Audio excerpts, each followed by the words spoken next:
సొలొమోను మందిరం కట్టినప్పుడు మందిరపు రాళ్ళన్నీ ఈ రోజుల్లో లాగా సిమెంట్ ఇటుకలు కాదు కదా, రాళ్లతోనే కట్టారు. ఆ రాళ్లను చితక్కొట్టాలి, ఒక షేప్ తీసుకురావాలి బిల్డింగ్ కట్టాలంటే. కాబట్టి ఏమవుద్ది, చాలా శబ్దం వస్తుంది అది.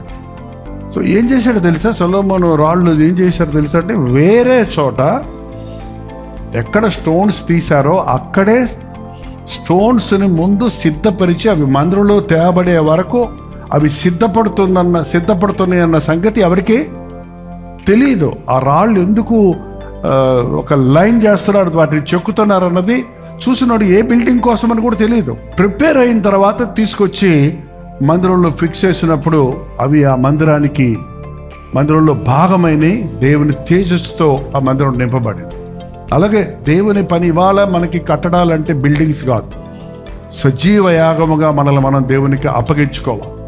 దేవునికి సమర్పించుకున్న వ్యక్తుల్ని దేవుడు సిద్ధపరిచి అంబుల పొదలో అంబులు దాచిపెట్టినట్టు, అంటే బాగా షార్ప్గా పెట్టుకొని దాన్ని బాగా కోసుగా చెక్కొని బాగా తుడుచుకొని ఏం చేస్తారో తెలుసా, పొదలో దాచిపెడతాడు.